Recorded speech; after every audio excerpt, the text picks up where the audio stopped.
All right. أعوذ بالله من الشيطان الرجيم بسم الله الرحمن الرحيم اللهم صل على سيدنا محمد وعلى آله وصحبه وسلم تسليما. Assalamu alaikum, first and foremost, to my beautiful, beautiful panelists that are here with me on the live. Assalamu alaikum, ladies. Wa alaikum Y'all salam. look so beautiful, mashallah. Assalamu alaikum. On behalf of the Dope Muslim Woman podcast, it's your girl, your host of the Dope Muslim Woman podcast, Sabria Mills, coming back with another podcast live. It takes a few minutes for it to roll over on social media, but this is a great time now to go ahead and share it, ladies, because we got a moment before I introduce you. Assalamu alaikum. So all of you guys who are joining, please drop your salams. Let's keep this barakah open. Let's start in that way. Let's exchange the peace. Let's keep the peace started early on, y'all. I don't know how this gonna go. Alaikum salam. Assalamu alaikum, everybody. Oh, mashallah. Welcome back. We are in season 4 of the Dope Muslim Woman podcast. Alaikum salam, Tamara.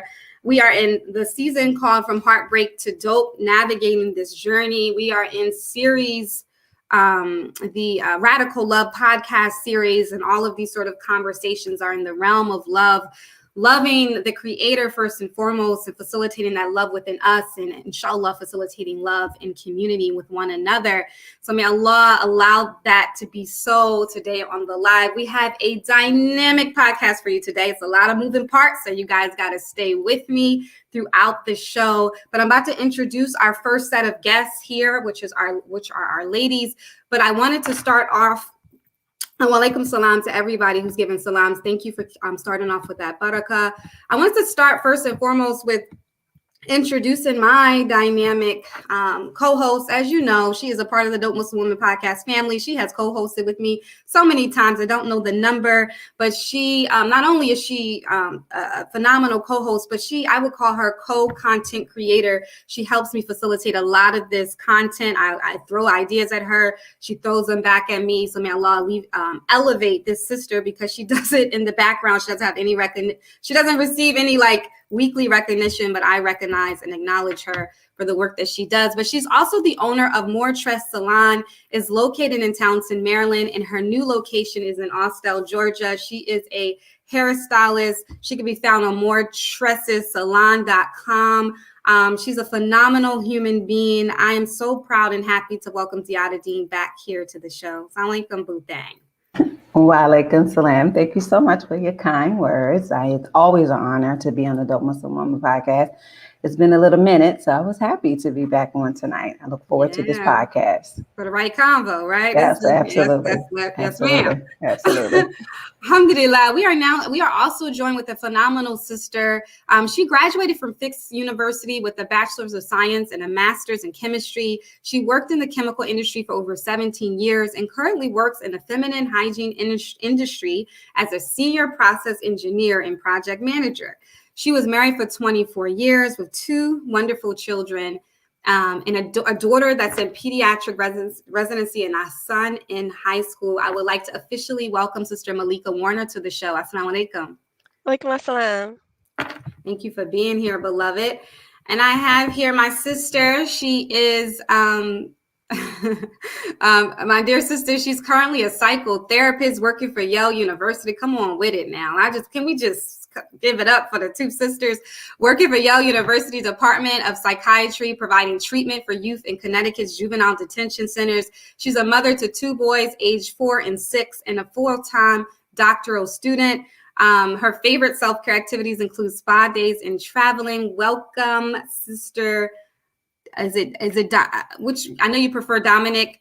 Don't let me butcher it, Dominique. Dominique. Okay, Dominique, and last name? My real last name is Shabazz. I use Devereaux on social media so that my clients can't find me. Got you. I saw you wrote this. I'm like, which one am I introducing here today? Okay, so welcome, Dominique, to the show. Assalamu alaikum. Thank you for being here, sis. Wa alaikum salam, of course. All right, you guys. So we're going to get right into this dialogue. It's been a little bit of firestorm. We're talking about converted in love. We know that we've talked about this a lot on social media. We've had these conversations as it relates to this conversation about Muslim women navigating, first and foremost, difficulties and challenges as it relates to unions, as it relates to marriage, as it relates to finding partnership. A lot of Muslim women express that they've been through a lot. They've been through a lot, and some of them have been open to other alternatives, other solutions to sort of navigate partnership. And we're talking about converting in love, marrying a brother who is either on his Shahada journey, new to Islam, etc., etc. So we're going to get right into the dialogue and conversation. I wanted to start first and foremost with just understanding and trying to understand and address the issue. If it's okay, Dominique, I'm going to just put this question right here on you. Do you feel like there is an issue, first and foremost, with Muslim women finding eligible Muslim men to marry in the community? It is, I don't know if it's an issue, but it is a short list of eligible brothers who are stable mentally, financially, within their deen.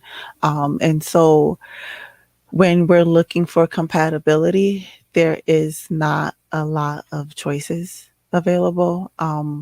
We were talking briefly before the show, like I've been married previously, and it's been hard to find somebody kind of equally yoked as you in a lot of different aspects. Like I said, when it comes to deen, when it comes to balance, when it comes to what it is that you're looking for exactly, a lot of the characteristics, we a lot of times say, are they Muslim? And sometimes that's good enough for us. And that's good enough for our families. And that's what we run with. And so looking at character and then proceeding from there is also important. So most definitely in my mind and in my heart, I knew that a Muslim brother is a must. And I knew as far as the deen, it is a must. That is a part of being a Muslim, accepting that a Muslim woman can only marry a Muslim man. And so I just think that when we're looking at what's available, as far as if, our preference, if it's a single Muslim man, a man that's not already married, and wanting to be a part of polygamy, then, there are some limits. Mm-hmm. Thank you very much. Ziada, I'm going to pop over to you and ask you a question, and then you can facilitate a question for Malika here. But what are some of the current trends that Muslim women are expressing or experiencing as it relates to finding suitable mates? And I love what Dominique said, because she stated that sometimes that criteria for us as women and for our families is that he's Muslim. He believes he prays 5 times a day, comes to the masjid. But, even our panelists, even you, we have business owners, we have psychotherapists, we have, individuals who are in the, IT realm and so it's finding suitable, compatible matches. What are some of the current trends that we're seeing? I think in my social circle, some of my friends are already married, but I would say for some of my other friends that they have become more open to converting into love, honestly, because as Dominique mentioned, the pickets is kind of slim, just a little bit, and I think, like she said, equally yoked is very important. That you have someone who can support you, not just economically, right, but emotionally, spiritually, and who can not be intimidated by the fact that you have goals, and someone who you can finally feel comfortable with your heart. Like that is, for so many women, that's really what most women are looking for someone that they can really feel free to give their heart to them, right? And that their heart is safe with that human being. And so I think that's been the biggest thing for when I do have conversations with my friends and things of that nature. It's just really finding a good human being, and I think like Dominique said, the criteria is even when someone suggests, oh, he's a good brother. Well, so because you saw him in the masjid, he's a good brother. Like they really don't know the character or how someone really is in their home, right? Because they can be in the community a certain way, but then when you marry them and you're home with them, they're a whole nother person, and I think it's just important. I know even for myself, I converted into love. So I think you just sometimes have to think outside the box that, you know what, that's not working. And maybe I need to look at other avenues because first and foremost, a person should be a good human being first. So, um, and we'll navigate into the second question. What are the top indicators of a potential good husband? Where does faith fall on the list? What are we looking for potential make? Potential make partners. And that's for Malika. Yeah, for Malika. What's the criteria, love? I think, we want them to have, of course, good deed and good character. I think starting with good character is paramount. I think if a person has good character, if they're not currently Muslim, that suggests they'll have good deen. If they don't have good character, you don't have to worry about it. You can be pretty much guaranteed they won't have good deen. Um, I think also you and this other person have to be kind of aligned in what you want for now and what you want in the future. Mm, I think a lot of times, as sisters have said, we're like, well, he's Muslim, and that's good enough. But he can be Muslim, want 4 wives and 20 kids, and you can be Muslim and want 2 kids, and you want to see your husband and sleep with your husband every night. Neither one of you are wrong, but those things are not going to line up. I think also you want somebody who not only do you kind of match personality wise, you enjoy speaking to them, but someone who you have some physical attraction to. yeah. And where in the non-Muslim community, I almost never hear anyone talking about marrying someone who they're not physically attracted to. It seems in the Muslim community, you do sometimes hear of people saying, well, that's not important. It's like, yeah, it it should be really, really important. Yeah. Absolutely. Absolutely. SubhanAllah. I appreciate that. I appreciate that discussion. And the difficult question is, I guess what a lot of people are wondering, and are you intentional, or for those of you here on the panel who have navigated converting in love or navigated a relationship with an individual who may have not started out Muslim but became Muslim before the nikah or on that journey, but before the wedding, is that an intentional choice, first and foremost? And secondly, how does a woman navigate something like that with a man who is not Muslim? Dominique, is it okay if I start with you with that? Yes, that's okay. So my journey with my husband is it was something unexpected. This was a man with beautiful character. We worked together, and one of the things that intrigued me the most was his character. He was short to anger. Working with children in juvenile justice, he never yelled. He had so much patience. The kids, looked up to him. They trusted him. He had very good relationships with lots of people, and was kind. And one of the relationships he had was with my brother. So my brother and him played basketball together. And before I even realized he was interested in me, he talked to my brother. So this is somebody with instinctively Muslim character. Yeah. He went and talked to my brother about me, just knowing that him and my brother were friends and that he had been seeing me at work and he was interested in me, and trying to figure out, because as a Muslim, I don't, you carry yourself a certain way. Most of the time, people and men do assume you're married. Muslim men always assume a Muslim woman is married, and they don't know really how to approach the situation or approach the woman. So instinctively, he talked to my brother, and my brother called me and said, this is a good guy. I know him. They've known each other since high school. They've played basketball together since high school in different, leagues and within schools. And so for my brother to vouch for somebody, a man in my family that has nothing but my best interests, somebody who has no problem telling me no, not him, somebody that has no problem telling the man, no, not you, not for my sister, to say, I know him. I've been through and experienced situations with him and he's a good guy. That kind of confirmed what I thought about him. And Mm, so for me, the important part was having the males in my family a part of the journey. It wasn't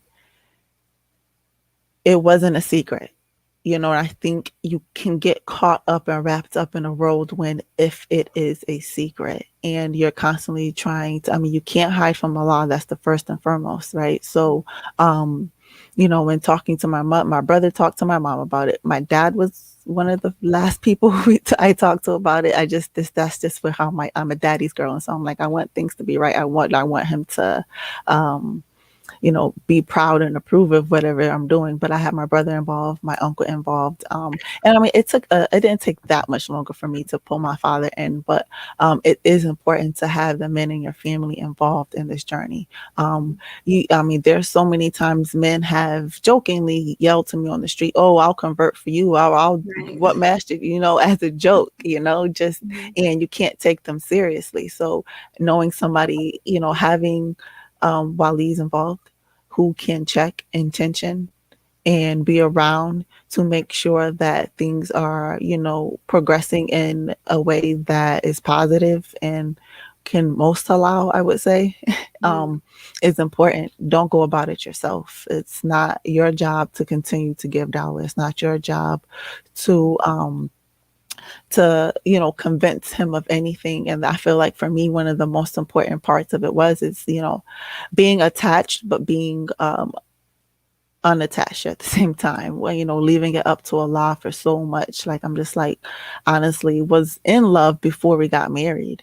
And so asking Allah to, if it's supposed to be, make it easy. And if it's not, then, let me know and help me deal with that within myself. Because a part of me was like, well, if I'm heartbroken after this, it's because of myself.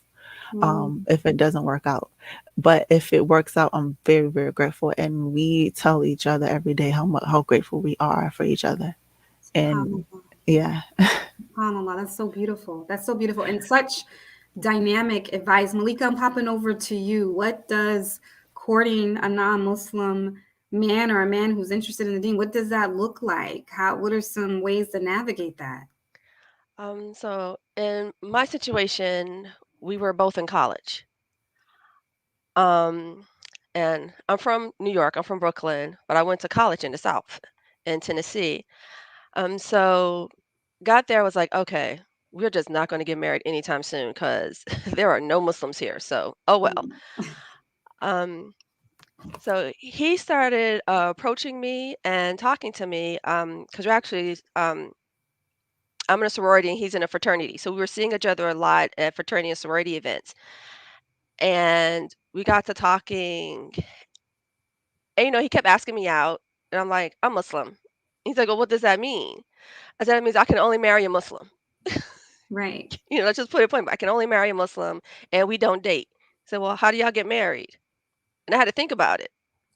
I'm thinking I'm not sure. So, well, we don't date. We just get married. Because I figured, he's not Muslim. His family was actually Jehovah's Witnesses. Wow. Um, but we had two frat brothers who were Muslim, and both of them Mhm. had converted. One had converted when he fell in love with a Muslim sister, also from Brooklyn, and one had converted. He kind of had an epiphany, and he converted. One had been Muslim about 2 or 3 years, and one was extremely new. Okay. So he went and he started to talk to them, and then he would come back to me and he would mention things about Islam. I'm like, oh, okay. So he had opened up a book or talked to somebody. Okay. And at that point, I really started paying a little bit more attention. And when I told my Umi about him, she was like, that don't sound like a Muslim name. I was like, he's not. And she didn't care for that. I was like, but he seems really interested. And she's like, and I said, and I know I can only marry a Muslim. She's like, okay, as long as we understand that and he understands that. Um, Alhamdulillah, he kept studying. Um, and we did get married. Um, I would say if I Mhm. was to do that now, because Yeah. that marriage lasted 24 years, if I was to do that now, 24 years. I would pay a little bit more attention to what are some of the difficulties that a person who is converting has, period, and would have tried to help more on that end. Um, having been raised Muslim, I wasn't the most useful, I think, in the conversion process. I was like, well, Mm, go talk to the brothers in the masjid. So there were questions that he really had to find the answers out on his own. So if I was to do it, like if I found myself in that situation again, yeah. I would be a little bit more understanding of the issues that a person converting are probably going through.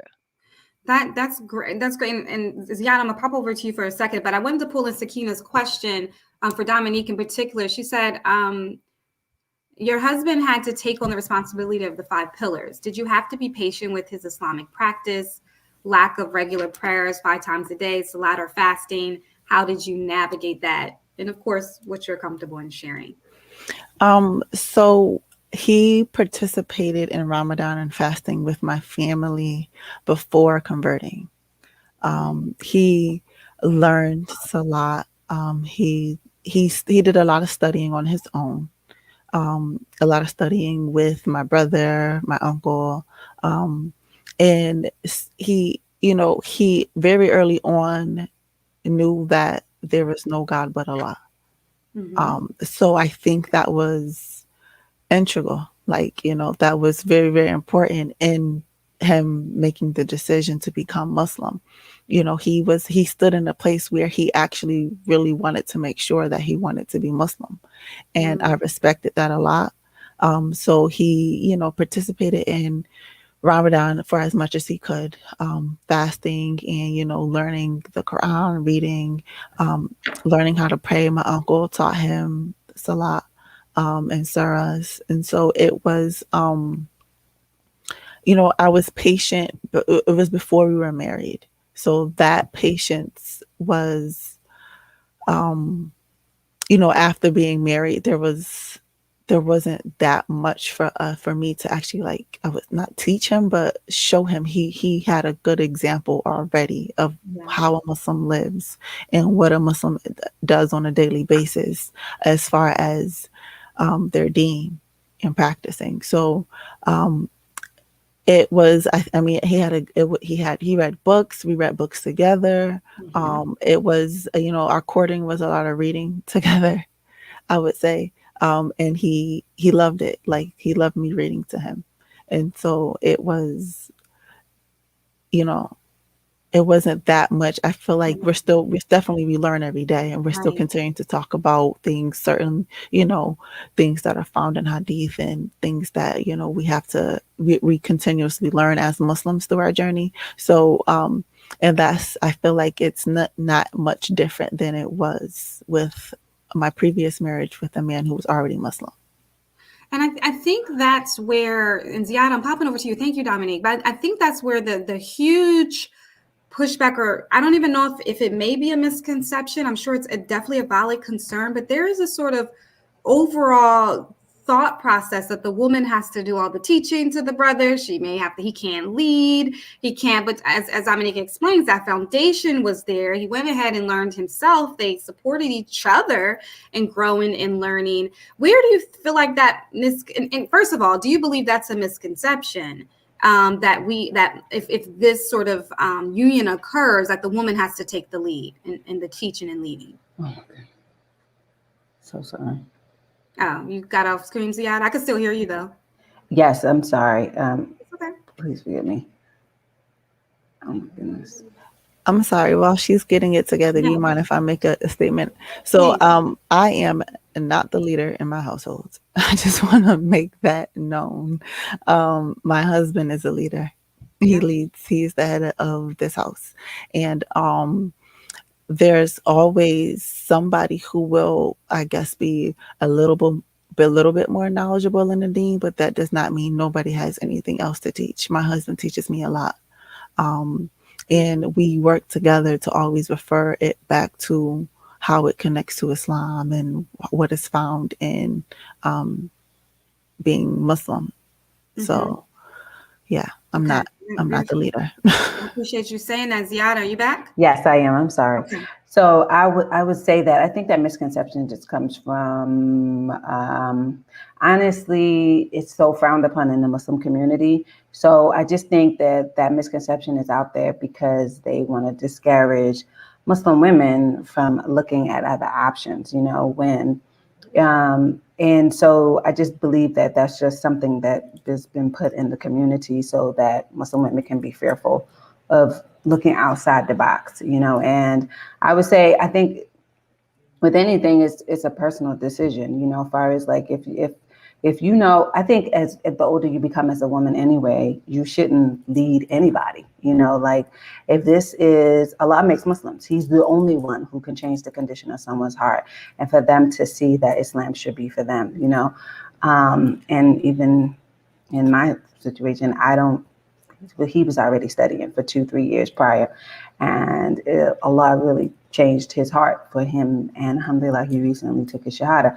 So Mashallah. by no doing to me, because again, Allah subhanahu wa ta'ala makes Muslims, and so I think that he studies on his own, and he's always been like that. So like Dominique said, we read books together, we listen to podcasts, listen to Jummah, things of that nature. And that's something that he initiated also. And even before he took his Shahada, he fasted and prayed and things like that. So, and it wasn't anything that I was like, oh, you should fast. It was like, I'm going to fast on the month of Ramadan, and I'm excited about it because, we'll be doing that together. Things of, so I just think if it's truly in someone's heart, it will always show up, and if you really make dua to Allah subhanahu wa ta'ala of what it is that you want in a mate, he will present it to you, Yeah. and so I Not be just what think, you think it's gonna look like, but right, girl, okay. yeah. So I truly believe that, again, I think for me, the biggest thing was that he was a man who didn't have trauma, like, a like typical Black men trauma, and I'm not trying to, I love our brothers, but Right. it's just a different way that he shows up in this world, and it's just a different way in which he moves in this world. And I think one thing Dominique said is that, the person I'm with, he's really patient and open and honest and transparent and kind. He's just really, and I've known him for a very long time, and he always has been a very kind human being. So I think you look at those things, and yes, Yeah. everybody wants someone that may have been born and raised Muslim, but as we know from us being born and raised Muslim, we got a lot of issues, like a lot. Yeah. Yeah. And it And I shows want up in our marriage. absolutely. And Malika, I mean, subhanAllah, you're the vet. You're the vet here. You were in a marriage for 24 years, my love.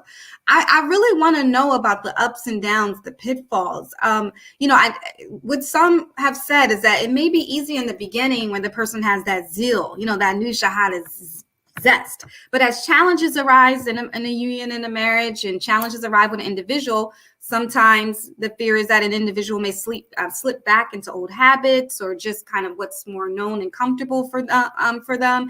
Was that an issue? And did you ever feel like you had to kind of lead and pull somebody along? No, never. Mm-hmm. I think one of the important things is, especially if it's a new shahada or someone who's studying, is what are they like as a non-Muslim? My ex-husband was a wonderful human being as a non-Muslim. He was sweet, he was kind, he was gracious, he was always out to help people. He wasn't one to holler or yell. I would say his his largest what he had to work on the most in becoming Muslim was going without alcohol. Mm-hmm. Pork was a bit that, he was like, okay, he had to get used to that. The alcohol was probably the biggest thing, and it wasn't like he was an alcoholic. But again, we were college students, and he was in a fraternity. Um, so I would say that was the biggest thing. Mm-hmm. Never did I feel like I was leading. Um, he was always the leader of our home. Never did I feel like I was having to drag him along. Never did I feel like he only did it because of me. I definitely acknowledge that his interest may have started or may have been pushed because he was interested in me, Mm-hmm. but even at the worst, when our marriage was falling apart, he never said, "Well, I only became Muslim because of you." Mm. That was him being Muslim, and why he became Muslim was never a fighting sword part. And things got ugly. Yeah. Alhamdulillah, they got better. We co-parent very well, but no, I never felt that was an issue. But again, he was a really beautiful soul as a Mm. non-Muslim. Becoming Muslim just made his soul, I would say, sweeter. Yeah, yeah. And I wanted to bring in a comment. Miriam said new converts change a lot. I'd be hesitant to marry a brother who hasn't been Muslim at least 5 to 7 years. Is that true? New converts change a lot? I mean, are we I mean, I think, like we she all change a said, lot. yeah, but that's what I was going to say. Like, I think what Malika made a great point was that his spirit and his soul was already good before he became Muslim, and then Islam just polished it even more, right? And I think all of us know someone who has been Muslim all of their lives, and they look as though that they know the Deen, but their inside sometimes is not even kind to their fellow man. And then even the way that they treat their wives is absolutely deplorable. So, and they've been Muslim for 30, 40 years. So that, unless you really apply it to your life, right? Like sincerely apply it to your life, and I think even in my case, like he was studying, like I said, 2, 3 years before he met me. And I had nothing to do with that. It was something that he really studied and really saw the beauty in Islam. He always says that Islam is peaceful and it's a beautiful religion. And it's the only growing religion, right? So it's the only one that a lot of people are converting to. And so again, I just think that sometimes, that's just such as a misconception, and I get it. I understand it. The fears Yeah. are very real, but I think oftentimes, I mean, I've experienced it too. Like I said, people could be born and raised Muslim and be the worst human being you have ever come across. Well, I want to be. I need to. I want to be honest about something with you, ladies, and I want to kind of get your input in this. But someone who was born and raised in community, there were my own experience. Everybody, I mean, I have the same experience, but there were a lot of sort of mindsets around Muslim women, how we should be. It was very misogynistic. I'm sorry, in a lot of communities. There was a lot of abuse that was normalized. Multiple, polygyny, abandoned buildings while you got 4 wives, and people starving and welfare. I'm from Philly, so sorry. But everybody on welfare claiming they don't know who the baby father is. And just there was just a lot happening, and it was sort of okay and normalized.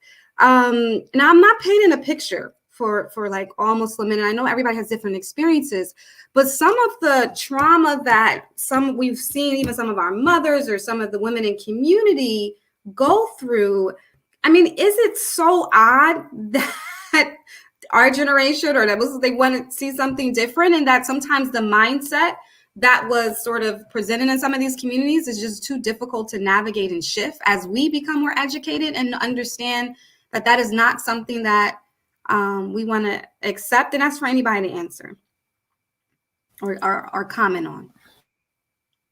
I Um, think. okay, Oh, I'm sorry. go ahead. um, I think that is very true, to a degree. When I first got divorced, I was not expecting what I was seeing in the Muslim community in regards to remarrying. It Mm-hmm. was quite scary. After probably less than a year on social media, I was really at the point where I was like, I'm more scarred by the stories I'm reading and what brothers are saying than I am scarred from my divorce. So I had to take a step back and be like, well, it shouldn't be like that. I do think in some situations, someone who is new to the religion, I'm not going to say they're not tainted.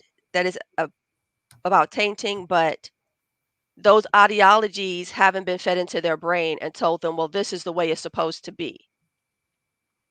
I think that's one of the things we come up against. It's that someone has taught somebody this and they actually feel that this is how it is supposed to be.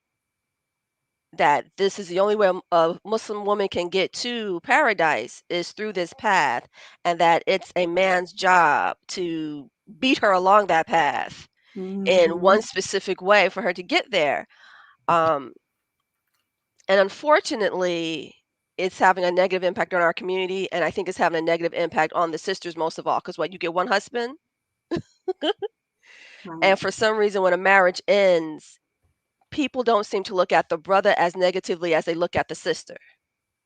Mm. Yeah. Yeah. Dominique, you wanted to chime in. I know you've been Muslim your whole life, so Me, yeah.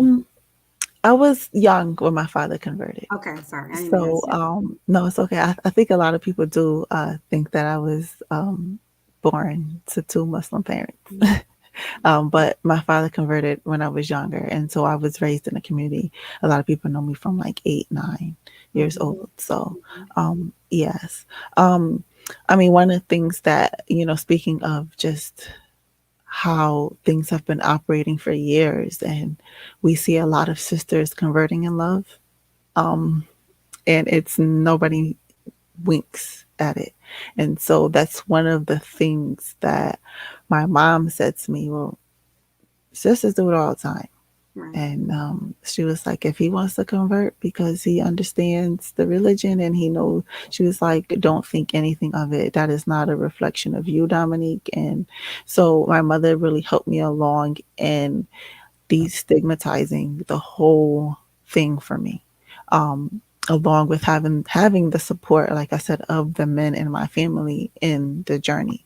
And one of the things that they talked about, the comments that was made before about people changing, like I just said, my father was not Muslim when my mother and him married. Neither was my mother, and so neither one of them were Muslim. And so I remember my mom thinking my father was an amazing person before Islam. Yeah. My father had no kids. My mom had two children, my two oldest brothers, before she married my dad. And she speaks highly of the way Islam enhanced him. And it's kind of eerily similar. I have two children, and my husband has none. And he married me at the same age that my mother married, but the kids were when my father married my brother. I mean, my father married my mother with my older brothers. And so she's just like, my mom feels like her journey was to help me through mine, and making me feel comfortable with what Allah decreed. Otherwise, I would be stuck with thinking I had to fulfill a certain narrative and that it wasn't possible for me to move forward in this way. Mm. And so I'm very thankful again for my mom and for my father and my brothers and everybody who was a part of this. Absolutely. Absolutely. Beautiful. Beautiful. All right, ladies. We're almost coming to the end of our segment with you ladies, and then we're going to bring in our brothers. We said a lot, but I did want to see if we could debunk just a few myths. And basically, just like I do in structure on prior podcasts, I'm going to make a statement and I'm going to go around, starting with Ziada to Malika to Dominique, and you're going to just say true or false. You're welcome to add a brief context if you want, justifying why you believe it's true or false. And then we'll go from there, inshallah. All right.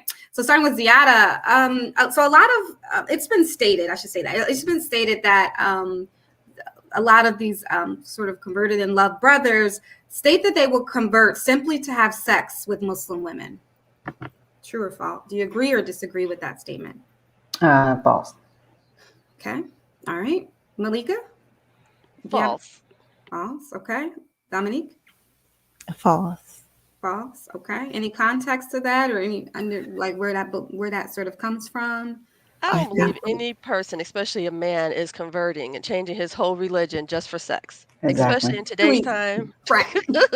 It's not like it's hard for him to find it. Right. You can get it very easily without having to convert to a whole right. religion. If that's what you want, you can get it. Yeah. Huda's don't let's not start fitting a Huda no. I'm sorry. She said that statement is only true in Philly. Y'all mess. Okay. All right. Dating a non-Muslim man can involve a lot of temptations around sex, so a Muslim woman must be extra careful as she navigates it. Ziada?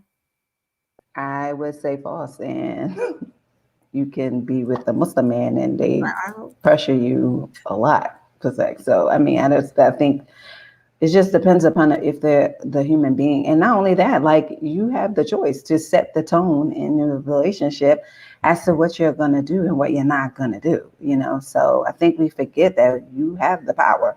And if that's what you go in with the standards of that's not what we're doing, then if they really want to be with you, they're not going to do it. Period. It doesn't matter who you with, Very Muslim or simple. not. Absolutely. Malika. False. Okay. Dominique. False. Yeah. Okay. The temptations are, there's no different. And No if there are difference. any temptations, right, between whether it's Yes. Muslim or non-Muslim. All right. Newly converted brothers are not as tainted as brothers who have been in the community for an extended amount of time. Ziada. Repeat that question. I'm sorry. Newly converted brothers are not as tainted, okay, I'm going to quote that, as brothers who have been in community for an extended amount of time. I would say false. I Okay, would, because it just, again, it depends upon the individual. I wouldn't put it all, clump them all together like that. It just depends upon the absolutely. human being and their experience in life. Absolutely. Malika? I would agree false. I think it's one of those things where what is the person's character? If the person had many women outside before they became Muslim, they're going to want many when they become Muslim. If they were a one woman man before they became Muslim, it's highly unlikely they're going to be anything other than a one woman man after they become Muslim. Okay, Dominique?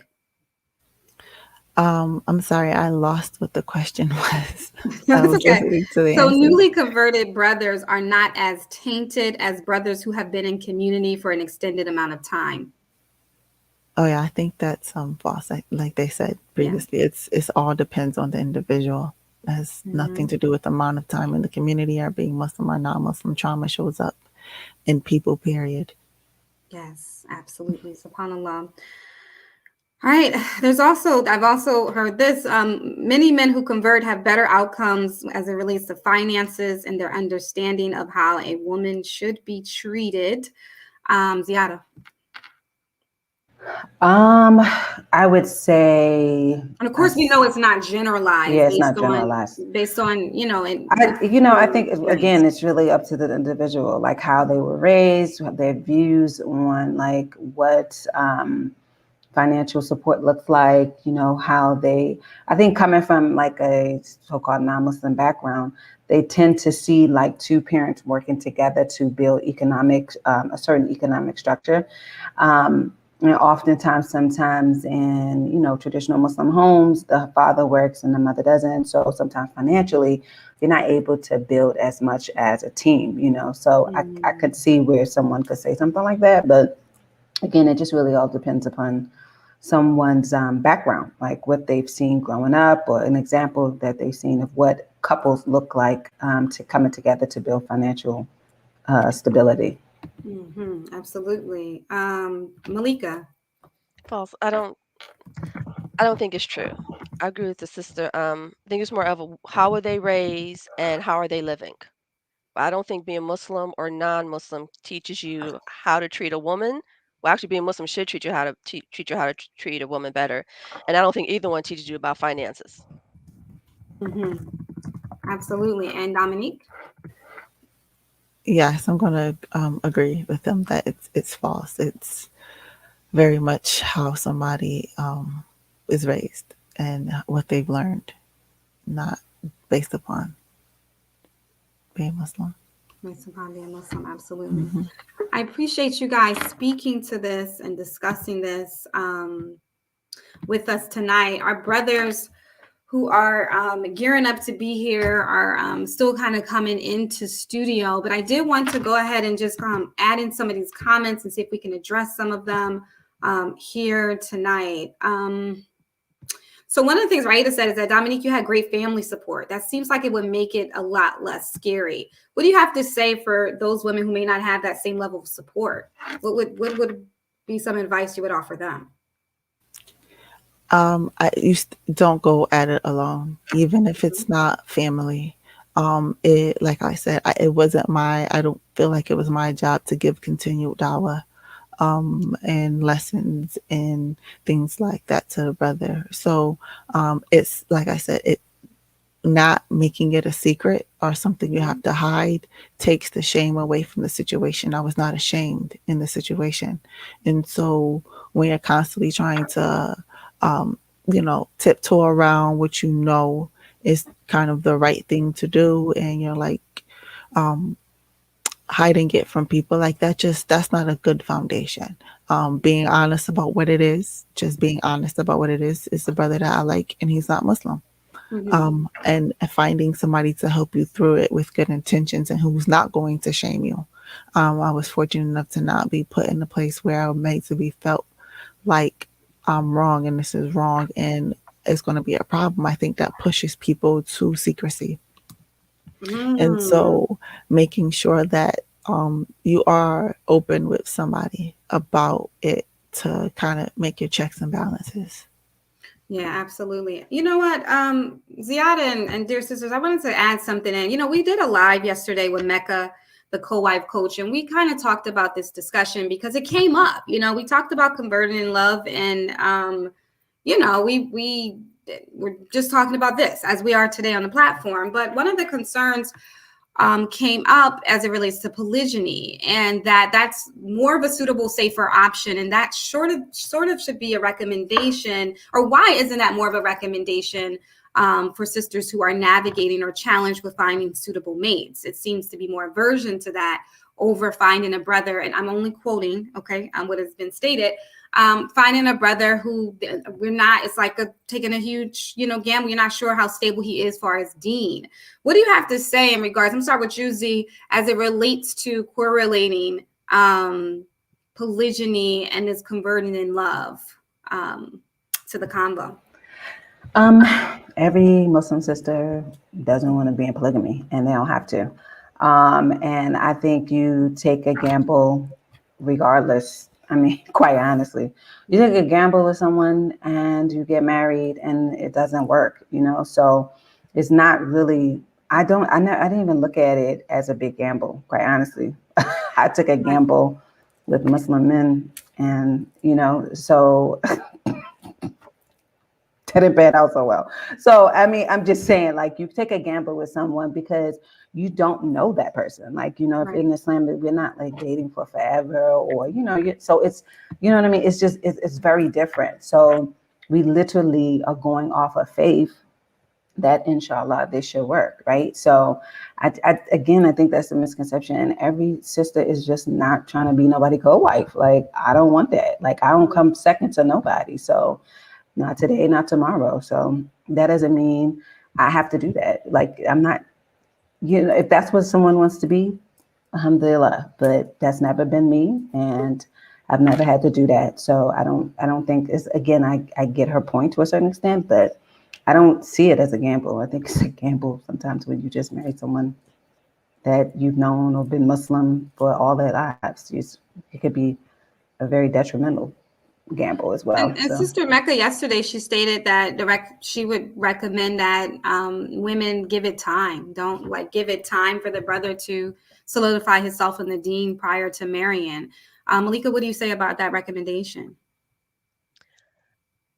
I said depends on how he's moving and what are you comfortable with. If you already have young children, then you might Mm-hmm. want him to be very solid in his practice and being able to call the adhan because you have young children. If y'all don't have any children, then your requirements and your needs may be different. If you're newer in your deen, then you may need someone who is more steadfast in theirs and has a better understanding. If you're pretty strong in your deen or you're feeling pretty strong in your deen, we're always learning, but then your needs are different. One thing Mm-hmm. doesn't fit all. That's like saying that every woman is going to, I'm not going to say woman. That's like saying every man can have multiple wives. Yeah. And we know you can have a man who can be a wonderful husband to one, and he Right. cannot be a wonderful husband to four. He can be a wonderful husband to two, and he cannot be a wonderful husband to three. We all have to know what are our needs and where we are in our life at that moment. Okay. Absolutely. SubhanAllah. All right. Well, I wanted to say Jazakallah khairan. Thank you to you sisters. I'm going to go ahead and begin bringing our brothers in one at a time, inshallah. Jazakallah khairan. May Allah bless you, Dominique. May Allah bless your marriage. Thank you so much for your wisdom and your insight. And I'm praying the best for you and your family. Yeah, I'm very happy to see you happy, Dominique. I really do wish you nothing but the best, honestly. You too. Inshallah, Ziana. All right. And Malika, thank you so much for showing up with your wisdom. Like I said, you a vet in the game, did 24 years in, sis. MashaAllah. So thank you so much for sharing your wisdom. May Allah bless you with all that is good as you move forward into the future. Thank you for having me, and thank you to everyone else. It was an enjoyable time. Thank you so much, ladies. All right. I'm going to ask my producer if she can clear the screen except for with me. And, well, if she can clear the screen and leave myself in Ziyada here. Ziyada.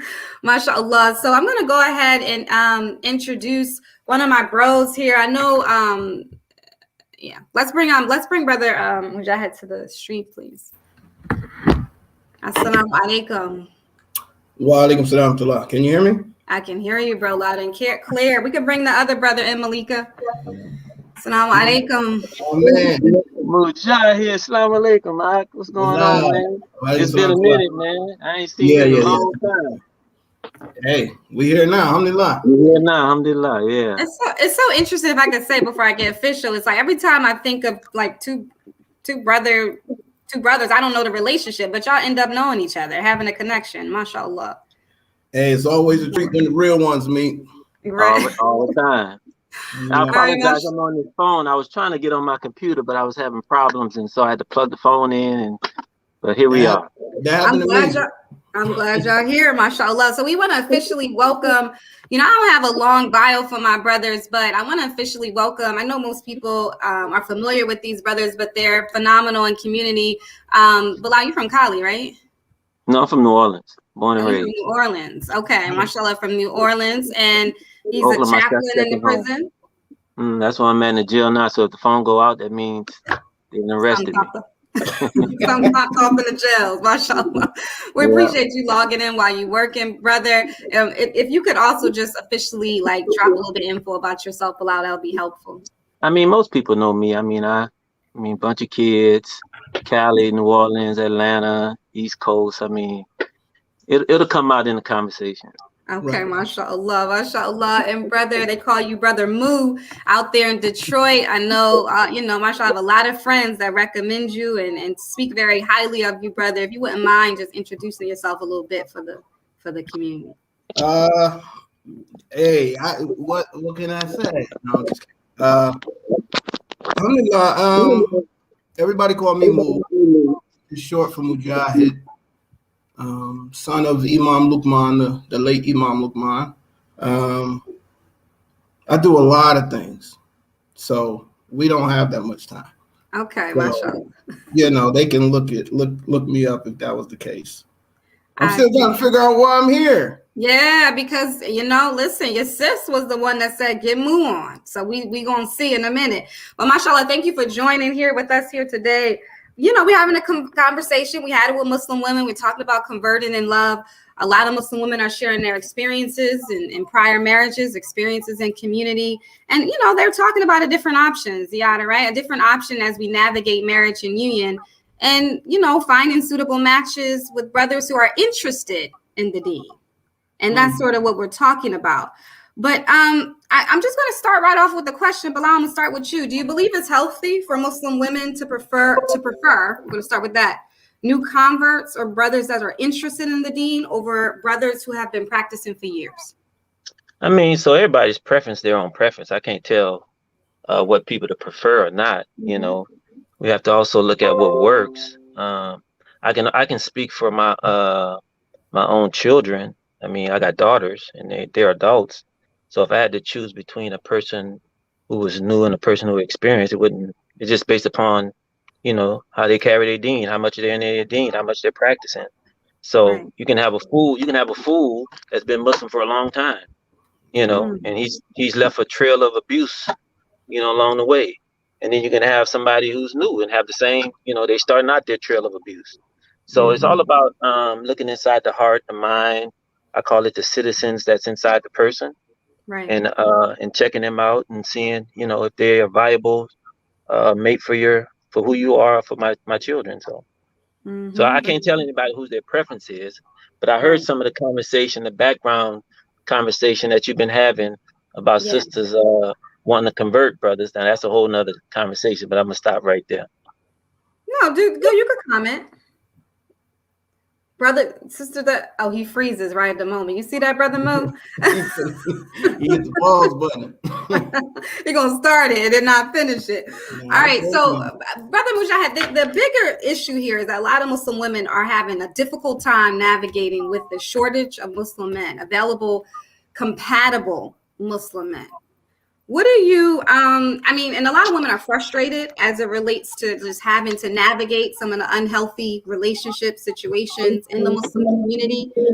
Advice can you offer to Muslim women as it relates to navigating marriage with the shortage of available Muslim men? Shortage. I mean, who said Do you that? I agree mean, with that? like a person could say that, Right. but I don't see that. Tell me what you see. I don't see.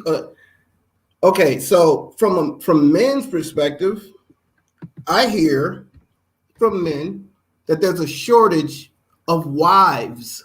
Ooh.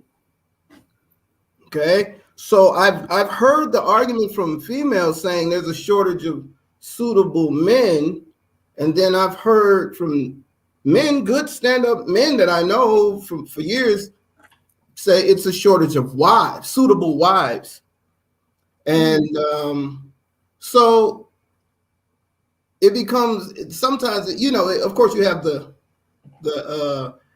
everyone has their anecdotal experiences, and then they sometimes I see a lot of unfair, broad spectrum paintbrush, just generalizations of situations. Like, okay, I get your situation and your masjid and your yada yada yada. It's like, but I've been all over the place, and I don't see that everywhere. I see it where you are, yeah. But then when you dig a little deeper, you find that sometimes the X factor is you. 9 times out of 10, and this isn't to knock anybody, but so many people are looking for someone to come in and fix them and their Exactly. issue. And it's like, that ain't their job. It's not their job to come and fix you and your situation. Somebody to make me happy and make me hit. It's like, what are you gonna be doing? And then what are the type of men that you want? What do those men want? And then I can ask that question. I have about 16 sisters.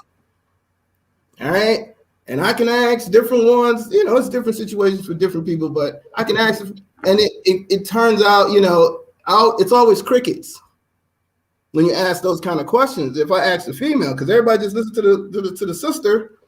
Okay. Yeah. So the kind of men you want, what kind of men you want? And they tell me all these great things. This Disney guy, this guy that I seen in Disney fantasy, like unrealistic stuff. I'm like, okay. From a man's perspective, I know a ton of good stand-up guys. They're not, so. And then I know a lot of good sisters too. I don't want to make some. I know all these good men and terrible women. I'm just saying, it's like, yeah, but you got so many issues. You should be happy to get a 60% guy, and then I could say the same thing for the brother. Hey man, you batting, you're not really batting 1,000. So you come into situations with your trauma, whatever's going on with you, and a person has to have a certain level of patience and a certain level of all types of things to deal with you, and then you don't do any self-work.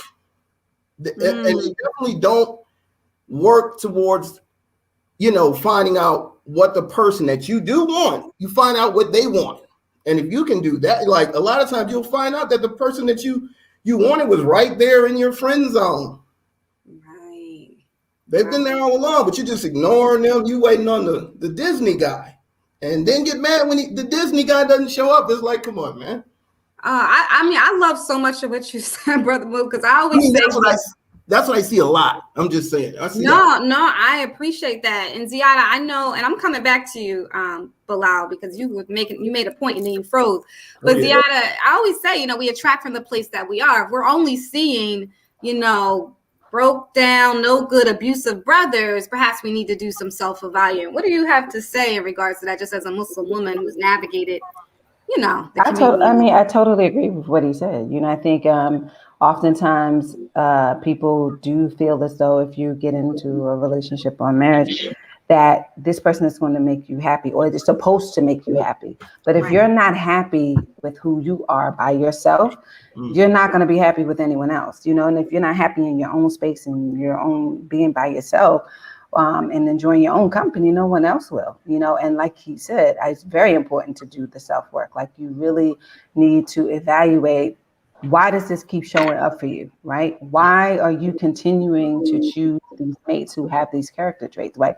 What is it in you that, because oftentimes, like you said, we attract people right where we are at that moment, right? The lack that we may feel, the inadequacies that we may feel, the trauma that we have not dealt with, and you are connected to that person because you are right there where they are, and they see that. And so I think, so we definitely have to take accountability for what we choose. I mean, I even had to look at myself at one point. It's like, okay, you really need to do some more work so that you can find someone who is also healed, because you're not completely healed yet, because that's what keeps showing up in your life. So you do have to take a real assessment of yourself as well. You really do. Absolutely. And Bilal, bouncing back over to you, you said that the issue of converting brothers, that's what you take issue with. Did I hear that right before you froze? Yeah, because we have to look at that Allah makes Muslims. Right.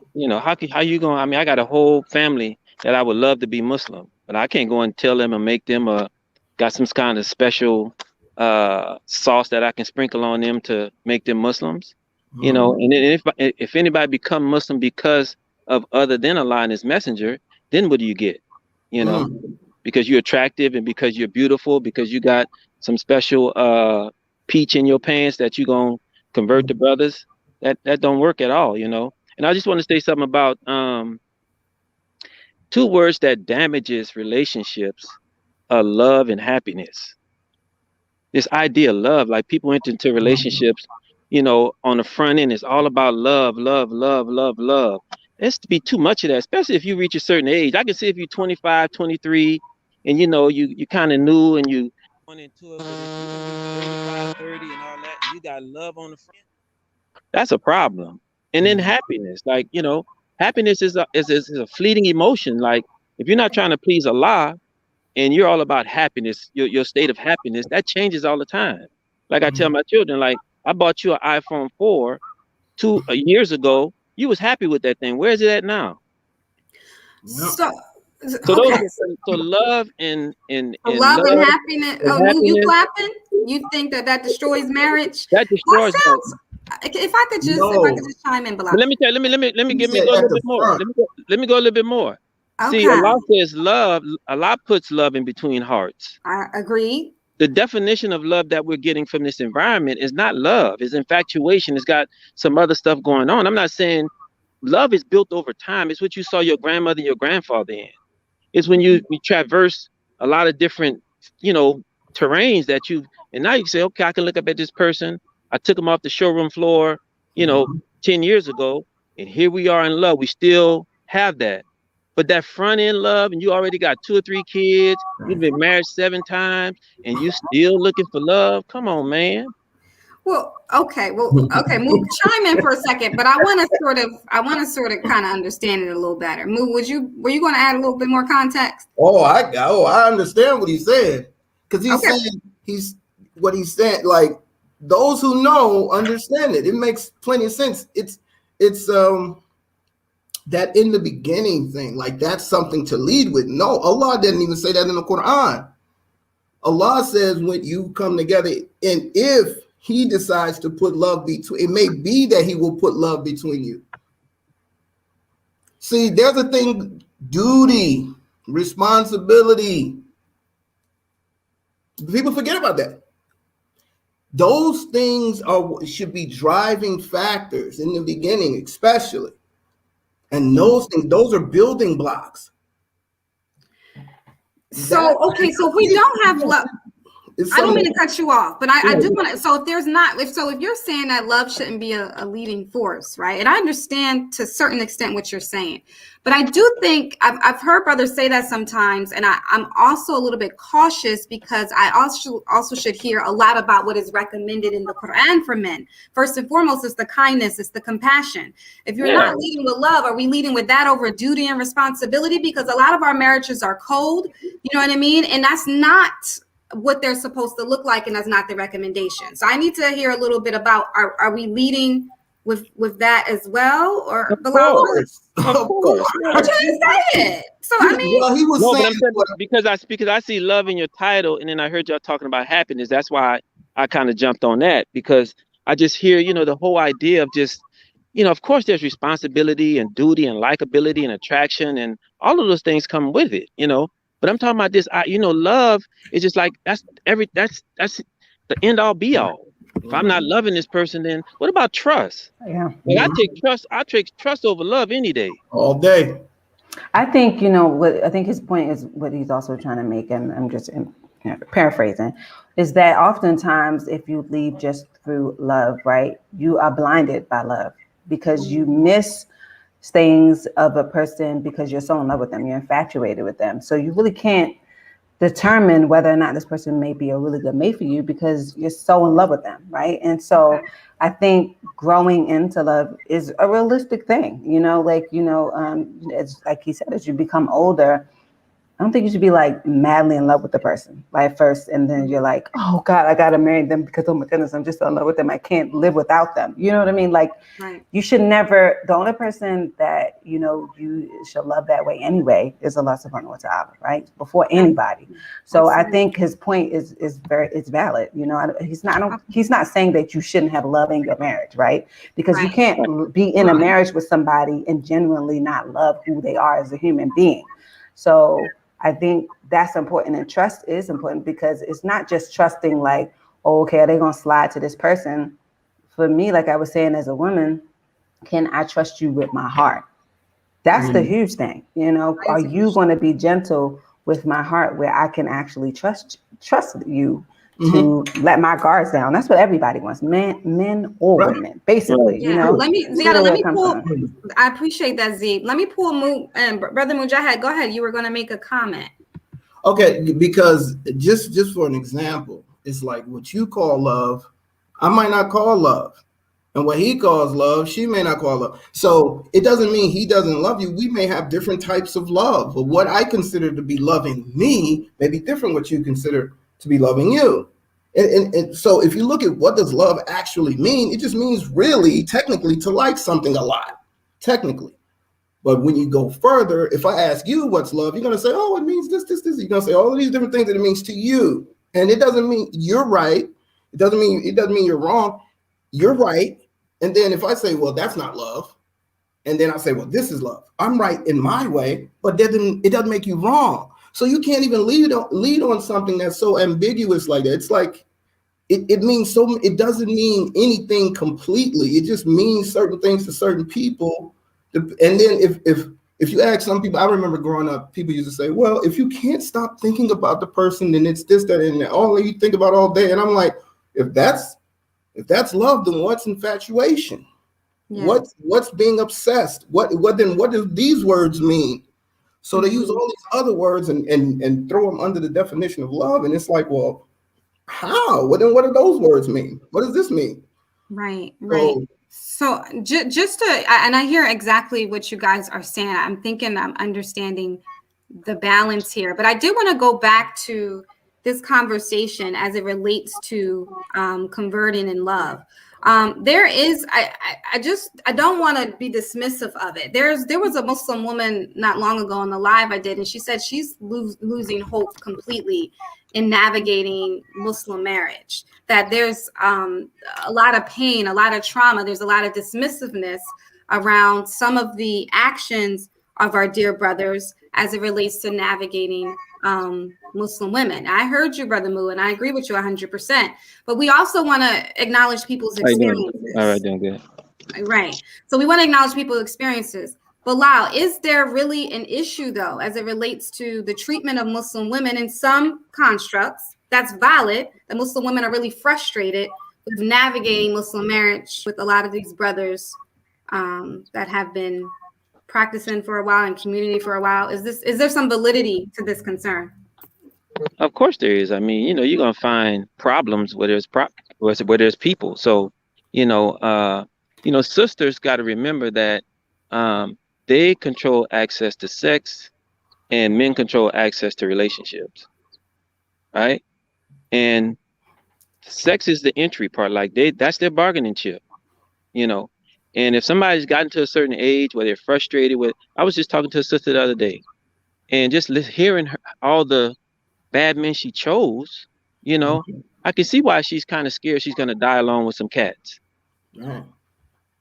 Because sometimes, we have freedom of choice. Mm-hmm. You chose a whole husband that you didn't investigate. You didn't put him under the microscope, the telescope or what have you. You didn't examine everything about him. You just jumped on him because you liked him, you loved him, you thought you loved him, you thought he would make you happy, but you didn't do your homework. And how many women have gone through that with men several times, and then they blame the man? You can't show up on the day of judgment and blame somebody for your choices. Your free choices. Your free choices. In my past relationships, I don't blame none of them I chose them. I dealt with them. If you need, therapy, get therapy and get back on it. But, the traumas that a lot of women have outside of the abuse, I ain't talking about physical abuse and all those things, but I've seen them make choices, against good advice, and they jump on that, and then they figure out later down the road, oh yeah, he was just who he told he was. Interesting. Ziada, do you want to chime in? And Mujahid, I know the brother Mujahid wants to chime in as well. Oh, you can let him chime in. Yes, go ahead, Brother Mo. When I hear that stuff, I'm thinking, like, what process are you using? Where is the filter?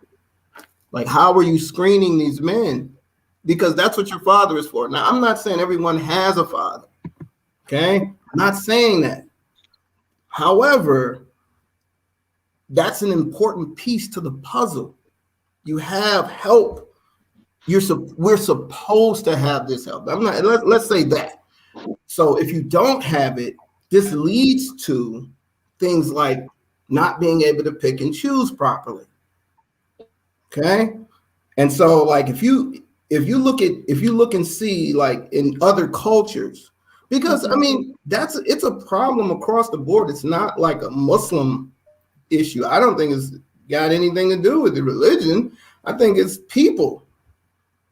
So when you see households, you see our people, of the same hue, you start seeing, or African American, however you want to put it.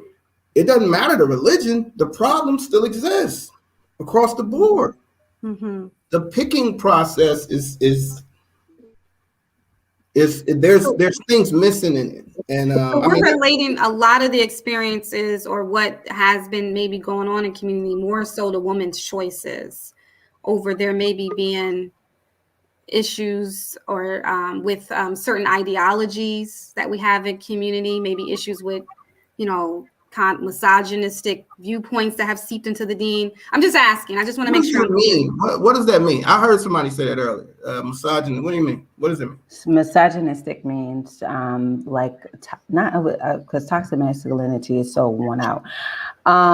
It's more or less like when someone is misogynist, they have a viewpoint where they really don't. I would say what's the word? A woman's viewpoint to me is just not as valid, right? And they have this idea that a man's word is like the all to be all, right? And I think, like she said, that a lot of times in our community, dislike of a contempt for ingrained prejudice against women. That's what misogyny is. And I would say that in our community, oftentimes Muslim women are always told that it's by our choices that we have been married to men who presented themselves as someone else, even with the father there, interviewing them and asking them all the questions and being their wali and being married. And then once you get married to that person, they are not who they presented themselves as. And yes, you could say that for sometimes we didn't do our so-called research, but a lot of times if you ask a brother, hey, so what do you think about this brother? Oh, well, he's a good brother. I seen him at the masjid. I pray by the next to the brother. I see him. You know what I mean? It's like, but have you really interacted with him? Have you really hung out with him? Have you have you been inside this brother's home? Do you Right. really know how he lives? Our man is, see, and this is what I try to tell females who ask me stuff like that. I say the way a man is with men is different than how he is with women. I don't know how he is with women. I don't know. And there's no way to really know unless you're really in his life. Like, I don't know this guy, but you don't know the guy, whether he's just becoming Muslim and so he's better. No, it doesn't. So then you don't recommend him as someone who should be deemed as someone I suitable don't for marriage. recommend people. I don't recommend people. I do it every now and then, like 1 out of 100, because I actually know the person, the two parties. So like I know suitable men, and then I may know a sister, and she's asking about the suitable brother, and I say, well, he's a good dude though, and she doesn't like me saying that. Then I'm like, because you're no good for him, and then they're offended. Hold on. Okay, I do the same thing when it's vice versa. If a brother asks me, and brothers ask me a lot of times because I know everybody, so they ask me, "Oh, about this sister." Well, this is what I say to men. If you think that was harsh to the woman, then no. Watch what I say to men, no. And men can deal with it, but they understand. I ask the men, I say, "You believe in Allah, right?" They say, "Yeah." I say, "You believe Allah is just, right? He's fair." I said, "Right." I said, "Okay, so if she's a good woman," and I told him, if I already told you she was a good woman, she's a good Muslim, then why would Allah do that to her by putting you with her? If she's a believer, he wouldn't do that to her. You're no good. This is how I talk to the men. So it's not like I'm just one-sided. But when you're straightforward, sometimes a person might say, "Oh, I'm supposed to." No, I don't owe anybody anything. I don't owe them anything. I owe my parents. Yeah. I don't owe. No. You came and asked. I told you didn't want to hear it. Beat it or figure it out. But I'm trying. If I'm honest. Right. See, let me go back to the misogynistic thing because I think somebody did a comment. So what do you call it if a woman does the same thing? I'm not arguing it. I'm listening to you. But what is the word that you call a woman who don't respect a man's point of view? So the modern day term now is toxic femininity, from my understanding. That's been a term used. I don't know if there's another term out there, but it's misandry. Farida said, "Is it I'm going to pull it up here. Yeah, that's the female version, right?" Yeah. But we're also, but let me, Brother Moo, let me just say this, because I'm not disagreeing with you. And this is something that we hold very dear on the Dope Muslim Woman podcast, which is that personal accountability. But there's also a communal responsibility as well. And when you are charged to be leaders in the community, when there are those that are more vulnerable in the community that go to the leaders and such, and things are overlooked, it's just, that does have to also be looked at. And it is sort of valid that there has been really notable scholars who have came back and talked about even certain hadiths that have been fabricated to sort of create abuse towards women. It was a warning in the last sermon of the Rasulullah sallallahu alaihi wasallam. We don't want to invalidate that this is a very real warning that to be mindful of the treatment of women. And so we don't want to just totally throw that away and say, well, it's the woman's fault. I don't think that would have been a recommendation. Okay, so no. We don't want to misunderstand you, of course. No. Okay. No. It's part of the law. Right. If you go back to the parts of the law, when you have to reverence the womb that bore you. Right. Before you get into marriage and stuff, you still have to honor your sisters and honor your mother. Right. Okay. So as men, all the way through, the thing is, what you're saying about the community and the community leaders is absolutely correct. However, if you're part, you have to be a part of a community. See, this is what I find too, as well. You have people that want the benefits of a community, but don't participate in the community. I see that. So I've grown up in this whole thing. I've grown up in it and it's very interesting to see the people who always come to reap the benefits. And it's a reminder, like, oh, when something happens, because they out here, just doing whatever. Nobody knows what they're doing. They're not in contact with anybody. They don't be at the masjid. Nobody knows them like that. Right. Until something goes wrong and they need some community. Then it's community this, community that. And it's like, hey, the community is dealing with the community stuff. They have to they have to prioritize, or they'll go crazy, or they'll lose the community. You have to know. So that's why you have members, and be careful who you pick to follow as far as leadership. Absolutely. I agree with you, Brother Mu. I do want to just kind of redirect us back to the topic. And I do have a commentator, Sister Asia. I know we lost Brother Bilal due to connectivity, but Sister Asia, if you're here, please come on screen. But we have a commentator, it's a sister here, and she wanted to add some dialogue or layer to the conversation, because we are discussing and we can remove her, Malika, until there we go. Okay. Assalamu alaikum, Asia. How are you? Alhamdulillah. How are you? Good. Alhamdulillah. Welcome to the show. I know you've been listening and tuning in. I did want you to add another layer, and our brothers can sort of chime in. But something Huda said, and there was some frustration in the comments, and we just having dialogue. So we're just discussing, having healthy dialogue, brothers. Please understand that. But there was a comment that Huda said, is that this is why a lot of Muslim women are actually looking outside of the community for marriage and for unions, because of what is perceived to be a lack of empathy to some of the experiences that Muslim women go through as they navigate some, unions and situations in community, and that there's responsibility on both sides, not just based on a woman's choice. This is what was kind of stated in the comments. Sister Asia, I know you've had some experiences, you've navigated on both sides as it relates to relationship with brothers that have a long time in the deen, as well as those that perhaps are interested in Islam. Is this why Muslim women are open or looking to do this? One of the reasons? I would say yes. I've had my own experience as a new convert into the community, and coming in and kind of seeing a standard that was, of course, not the standard of Islam, but was the culture of the community that I came into, and of course, alhamdulillah, stayed. So I was listening to Mujahid's comment when he's like, it's because you're not in the community. So if you're not in the community and no one knows you, but it's like, even when they do, certain things just are allowed to pass, because it's like, it's always been happening. It's happening. What are we going to do? Let's just allow it to pass. And I feel like that's why people are more open to considering people who are more interested in Islam, but may not be Muslim. Just because there's no protection. There's no true structure. There's no true guidance.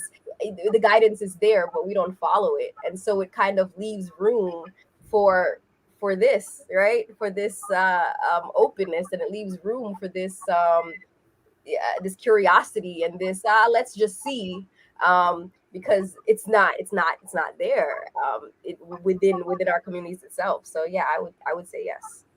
Bilal, did you want to chime into that comment and what's kind of going on in the comment section here as it relates to?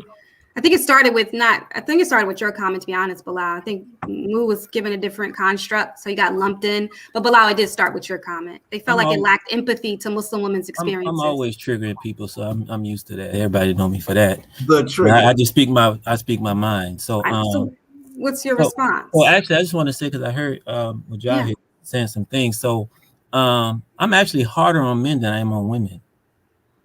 I'm very hard on brothers. They'll tell you. But see, women, y'all can really set the standards for the communities. Y'all set the standards, because we do what, men pursue women. And if you say, okay, if all the women say, well, we don't like skinny jeans, guess what? Men gonna start wearing skinny jeans. Y'all influence the fashion. Y'all influence everything. And so we have to approach y'all to come to y'all for, for companionship, for intimacy, and all of that. And so I'm actually harder on men than I am on women. But I just think, like I'm raising daughters, and they have me actively involved in whatever. Hey, Dad, I'm ready to get married, and I navigate for them. Here's these kind of guys. Here's these kind of guys. And fathers, we have to do that, to protect our daughters. And I agree with what Asia was saying, that there are things that have been allowed in the community. I'm not in no brat pack or in no group of brothers where I think independently. Any of them will tell you that, But there is a certain culture sometime in the community where brothers can get away with things, but also those sisters allow them. It's a partnership. I'm sorry, but I have to excuse me for just one moment. I'm just going to make a quick comment as it relates. It's completely off topic, but I see a lot what's going on in the comments, and I'm going to just make this statement once. Okay, so here on this platform, we have a general unspoken rule of mutual respect. We agree, we disagree all the time. We have difficult dialogue, uncomfortable conversations. All of that is always welcome, but we do not go on personal attacks on people's deen, the way people look or show up. We just don't allow that here. So I'm going to give one very specific warning. If I see those comments again that are personal attacks, I will have to remove you. So I don't want to have to do that, but it needs to stop. We just don't allow it on this platform. There are other platforms that will welcome all. Are they coming for me? No, not at all. They're coming for sisters. Oh, okay. And how women are dressed and all of that. All right. So let's y'all good. Y'all cool. We having a great dialogue. I thought they was coming for me. I said, tell me. Too. Yeah, give my number. Okay, I want to bring in a quick comment. Ziada, come on in here, sweetie. I don't want to dismiss you, but this comment here, either who got something to say? Wait a minute. Who got something to say about the sisters? Yeah, it's a whole thing going on, but I've already gave my warning, so the next thing is gonna be banning. Wow, I didn't expect that. Women aren't special to y'all anymore. We're too disposable. That's why a lot of women converting in love back on track. What y'all have to say, bros? I can say something to that. You gotta look at the marketplace that you're in. Unfortunately, men have more women to choose from. The pickings are Tyrone, my other alter ego, he says that, men are like parking spaces. All the good ones are taken. It's the handicapped ones that are left. So think about that. Let that marinate for a little while.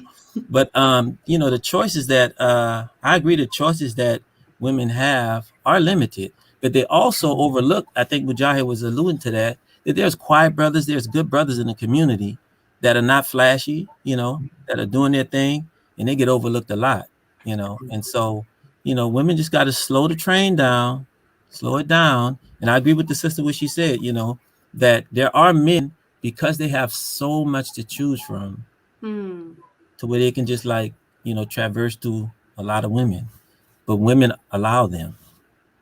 It's a partnership. They can't do what you don't allow them to do. I agree to that. Moo. What do you say? Are we disposable? Y'all, we ain't special to y'all no more. Now stop it. Nah, Muslim women are special, man. No, not disposable at all. I don't know who she knows. I don't know what she goes through. I'm not gonna be dismissive of what she's saying. Because maybe she's speaking from experience. I don't know. I really don't know.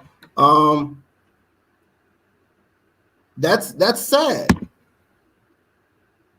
It's actually it's sad for anybody to feel like that. You know what I'm saying? Like, I'm not gonna be dismissive of her feelings, but at the same time, I'm gonna say that's a feeling. But this is the perspective of a lot of women. She just wanted to say that. Well, let me say. Okay.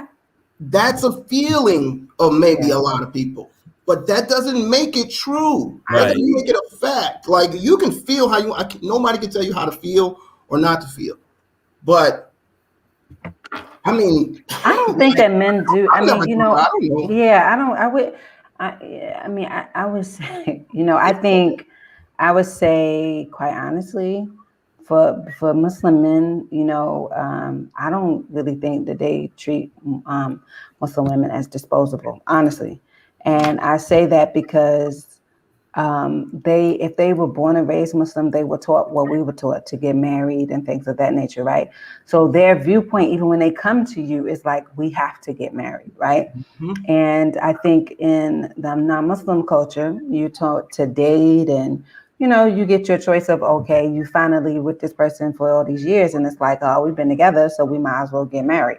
So, but they've been through a gamut of other people, right?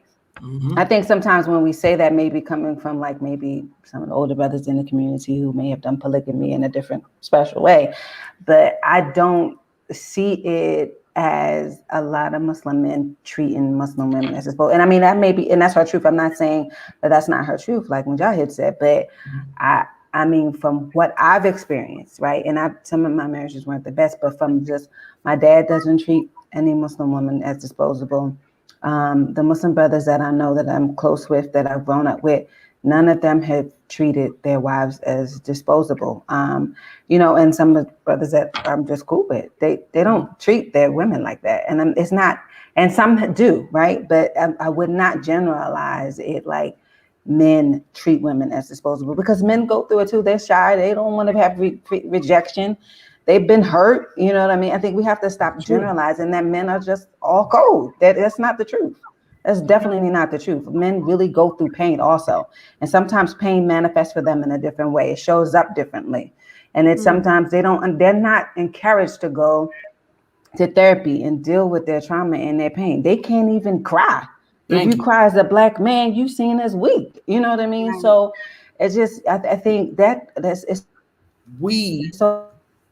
we Right. are a traumatized people. People seem to forget that. They think you're just traumatized. We are. Mm-hmm. We are. And it's like, give people some room to grow. Like everybody doesn't have it all figured out.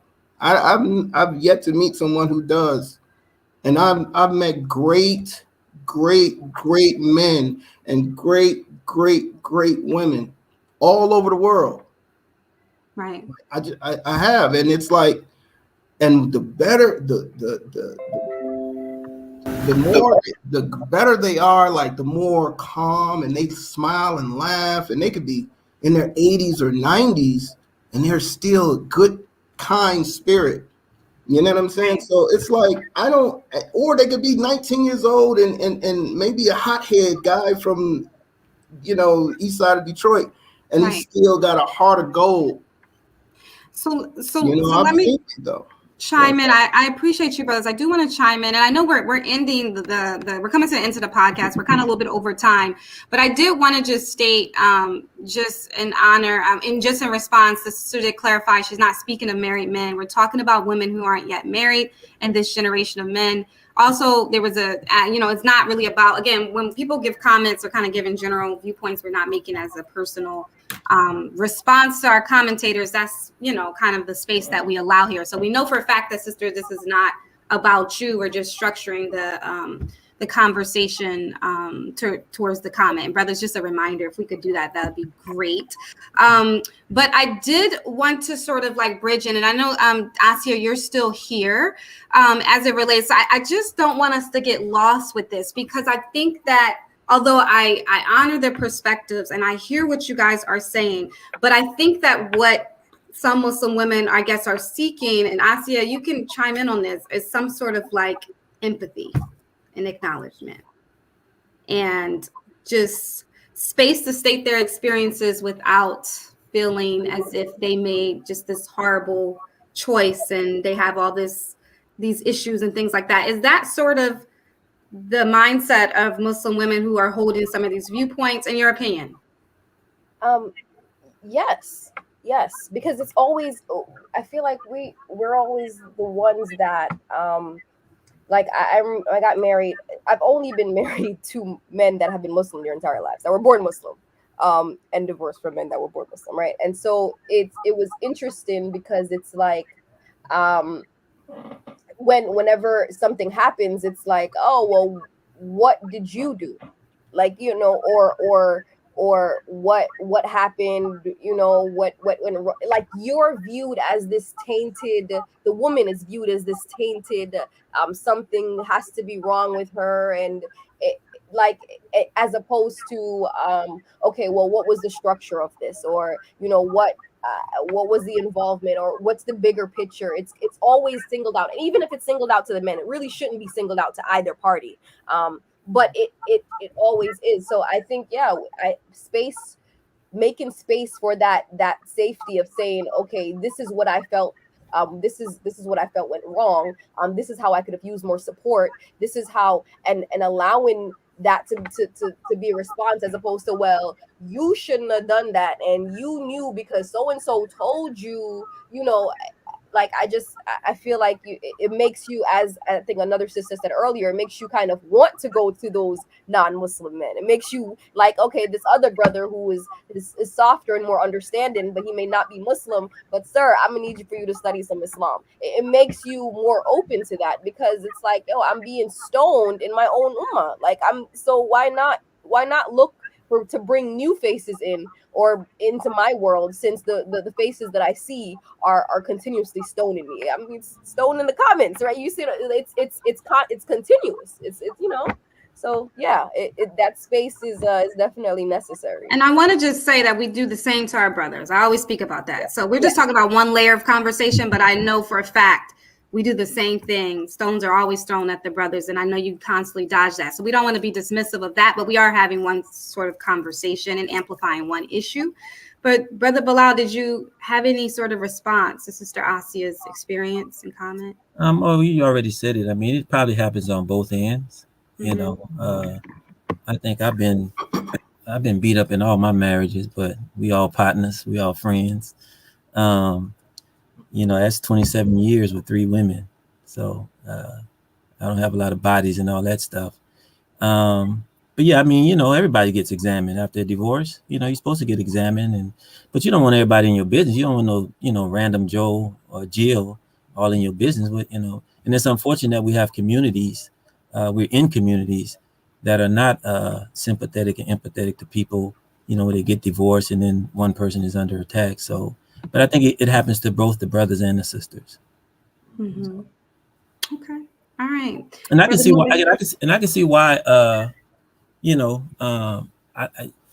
really would like to see how that works on women trying to convert men for husbands. I mean, I've seen it. I've seen it. I've seen it work before, but as a campaign, you're looking at some problems. Go ahead, Moo. Men are men. You're gonna find your good man. You're gonna have your bad man. But more, I'm talking about the women. The women are now saying that they're gonna go and convert men. I've seen it. Yeah, I've seen it happen. And it's usually the same thing happens, right? Because the X factor is usually the same. Mm-hmm. So, and it's the same people. Like, so a lot of times people always look outside of themselves for these answers, as if something's wrong with everyone else, and it's like, okay. And it doesn't mean that, oh, it's you. I'm not. You said trust, Bilal. You had said the word trust. It's almost magical, right? That is the key, because that's a part of the community thing that's lacking in those communities. Mm-hmm. There's no trust, as far as you don't have any kind of counseling and stuff before marriage, and during the marriage, and then if you're before you break it off or anything, you're supposed to have those things in place. That's a part of community too. But in order to have that, you have to have a certain type of trust in the community, in the leadership. And it's important. We don't have all those things. We're traumatized people, man. I say it all the time. It's like, yeah, absolutely. SubhanAllah. And I love that you said that it doesn't, people, it does definitely go back to are people looking outside of themselves to rectify the issue. And I do think we are doing that a lot on a grand scale. And we're never going to find true lasting solutions or things that pass down our children if we're only in the habit of looking externally and we're not doing the job of the internal fixing. So I definitely appreciate that. SubhanAllah. So Michelle said, right, deal with self. In Islam, women in a sense get this time by force due to Edat, period, for one, whereas brothers are hopping like bunnies to the next. Well, we, again, narrative created, but that was a comment that was that was constructed there.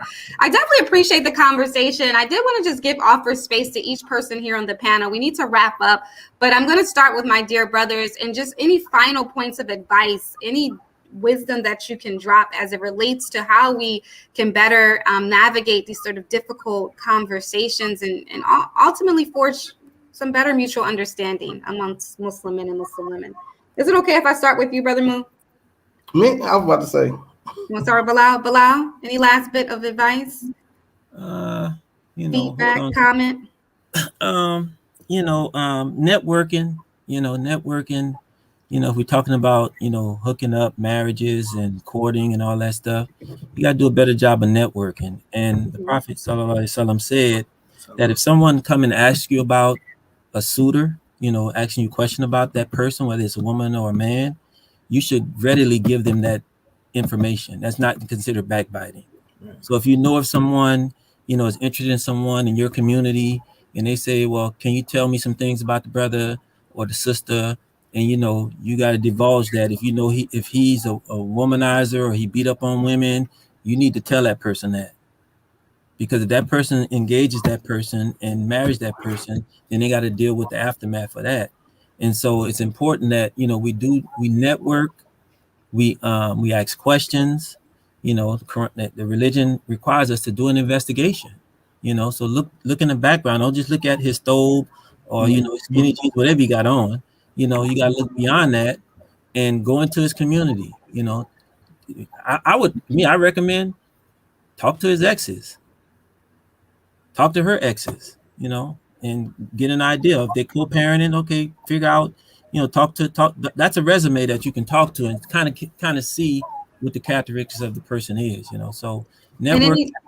Sorry, go ahead. So just networking, asking those tough questions, giving it time, taking your time, and I think we'll produce some better marriages. Alhamdulillah. And any small tidbit you can offer sisters who are navigating converting in love? Oh man, converting in love. That love word still popped up. Converting in life, converting in trust. I gotta state where I started.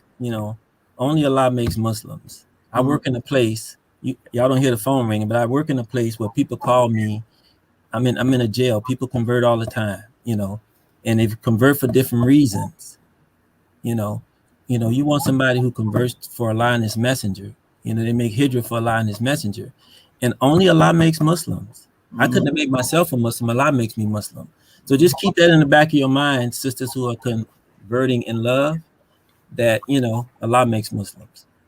Okay, alhamdulillah. And Brother Moo, any last tidbits as well as advice to convert those who are navigating converting in trust, if that's if that's more palatable?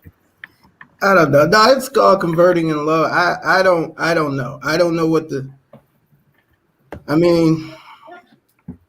nope. Nope, I don't. Okay. We could say a lot of different things. I'm sure they're not, I don't know. They're probably not looking for advice. So it's like, hey, seek out good counsel. That should be before anything. Like, just because somebody just listens to you doesn't mean that's good counsel. Sometimes people just hear and I did a post the other day. It says, be careful. Don't be surprised if that friend with the ear becomes that enemy with the mouth. So it don't, there's a lot to it, but Bismillah, go with it. Put Allah first, for sure. In whatever you're doing. If that's what you want to do, I don't have a problem with people's preferences. that's probably why I never really just took the topic of the show and just was like, oh, because it doesn't.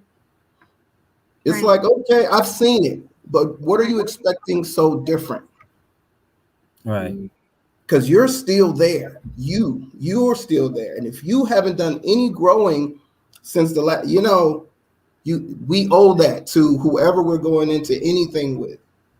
And so seeking out good counsel, that's what Allah tells you in the Quran. So, but if you have good counsel and you get good advice, you're supposed to take it. If you go against it, it's what are you going to say? Because people have the freedom to choose. You pick and choose. The good counsel, it's there if you seek it. You have to go find it and get good counsel. If you need to get therapy, get therapy. We are traumatized people. Get some therapy, please. Male and females, we need it. And then usually with therapy, it's about self-work. You have to put in the work. Yeah, absolutely. And then you can move forward and you'll be better. Society as a whole will be better, no matter what's going on. SubhanAllah. Beautifully stated. Thank you, Brother Mu. Asia, any last tidbits, comments, or advice for those navigating it? I know you as a woman navigated it, so. I didn't. I approached it and decided that I couldn't do it. Convert. It's definitely an experience I won't knock. I just, I felt like it wasn't for me. I didn't want to teach or try to guide or introduce. It was just best for me to just walk away, and just, see what Allah has for me. But it's an experience, and those that it works for, may Allah bless it and make it fruitful, and those who are experience it, may Allah guide them, and make it fruitful as well. And yeah, I mean, that's really it. I didn't want. I resonated with a lot of the comments that were saying, like, carrying the weight of, like, yes, if someone converts, becomes Muslim because and I had anything to do with it, that is a blessing from Allah. But in terms of navigating marriage with someone that is coming into Islam, just because I'm a convert myself and I'm also learning, and there is so much to learn, even though I've been Muslim for like 10 years now. I just didn't want to, but if Allah sees fit that that's my path, then that's my path, Allahu alam. It's just that's that was it. I just have it. Yeah. SubhanAllah. Thank you for sharing that. And Ziada, any last final thoughts? I would definitely resonate with what everyone said, and I would say I don't think that it is the responsibility of the other person to, like the brother Mujan has said, Allah makes Muslims, so therefore, it for each individual person, your relationship with Allah is very personal, right? And so it's something that you should seek on your own, even if you were born and raised Muslim, right? So Allah says that our deen goes up and down, right, throughout our life, right? And we seek knowledge from the cradle to the grave. So it's incumbent upon every Muslim to find their knowledge on themselves. And as a woman, you should not guide a man to be closer to, because then you're putting him before Allah subhanahu wa ta'ala, right? He's a human being. So you're worshiping technically this human being and trying to teach him and show him, like, okay, well, this is why you should love Allah. You should never convince somebody of why they should love Allah and why they should choose Islam. It should really be something that Allah has put upon his heart or her heart. And because it happens even with women, and the reality comes out, if the relationship doesn't go where it's supposed to go. And so ultimately, you really want that person to really love Allah the same way that you do, and that they choose this religion on their own. And if they really convert because they love Allah subhanahu wa ta'ala, may Allah guide them and continue to guide them and change their heart to bring him closer and closer to Allah subhanahu wa ta'ala.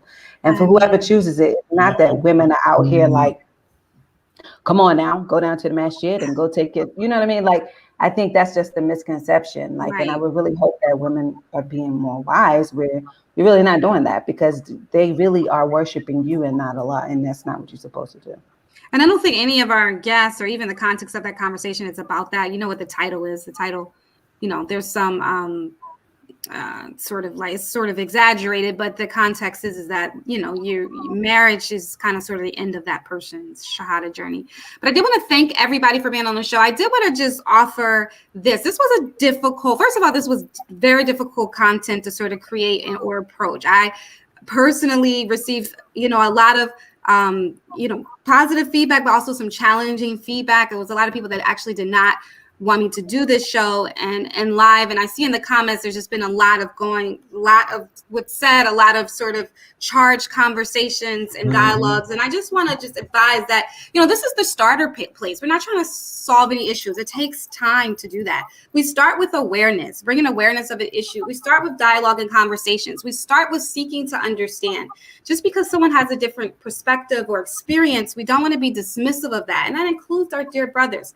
I invited my dear brothers on, and not necessarily so they can go on even necessarily talking about converting in love. I wanted to speak to them as men, and their perspectives in navigating the issues that sort of with the premise of some of the sisters' concerns, which is the issue that some have with Muslim men. So that's what they were supposed to be talking about, because I heard a lot of comments about staying on topic. That's what they were asked to come on for. They're not women, so they're not converting in love. They don't have that experience. So that's not necessarily what they were invited to do. But I deeply appreciate you, brothers. And I personally invited you guys because I knew you would be honest, raw, and unapologetic. And I want to personally acknowledge and thank you guys for being on the show. It's not easy all the time being a brother as raw on the Dope Muslim Woman podcast.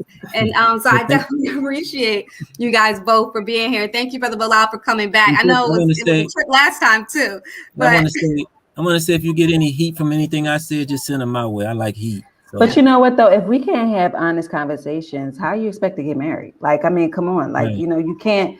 We have to be real with one another, you know, and sometimes the truth hurts on both sides of the spectrum. As sisters, we got stuff with us too, you know, so we have to own that. And you can't keep bashing brothers all the time like they're the enemy. And you don't look at yourself. Like, I get it. A lot of us have been hurt, including me. But that does not mean that I hate my Muslim brother. Allah subhanahu wa ta'ala says before anything, that is still your brother in Islam, right? And you choose them first before you choose someone outside of Islam, right? So as you protect them the way they're supposed to protect you, we can't keep with this narrative. We're going back and forth with each other.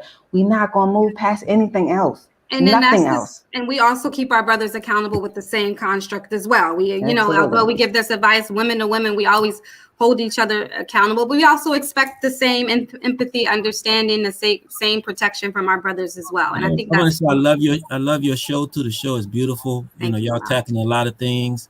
I apologize for my technical difficulty. I'm working in the jail, man. I mean, what do you expect? I mean, brother Moot, thank you, Bilal. Brother Moot. Thank you, Brother Moot, for coming on. I know I you know, like I said, I approached you because of the recommendation from people I love dearly, but I appreciate your honesty and authenticity. May Allah bless you. I appreciate it. It's all good. It ain't nothing but a phone call. Y'all can holler at me whenever. So. More, I'm gonna call you after, but we need to talk about some other stuff. Bad. Yeah. Say less. Thank you, Asi. I appreciate you for being a dope commentator, for being honest, authentic, always showing up. I appreciate you deeply. Alhamdulillah. I think she's and Ziada, thank you for being a co-host. Thank you for rocking with us. Thank you for trying to be a facilitator to this dialogue. May Allah bless each and every one of the audience members. Again, I appreciate you guys for being honest. I appreciate you guys for speaking truth to power. We allow that. We appreciate the uncomfortable dialogue. If we give any reminders, it's not to silence you. Please understand that. It's just to hope that we can again expand all of our minds, including mine, because I have this reminder to myself, so that we can explore all of our minds, so that it becomes beneficial, right? So that it becomes beneficial for all of us. We want this to be a means of healing for our community, not just entertainment. Inshallah, may Allah bless and rectify our conditions. May He help our communities. May He heal our hearts and make us better, not just for one another, but ultimately to reach Allah subhanahu wa ta'ala in the best state. Allahumma ameen.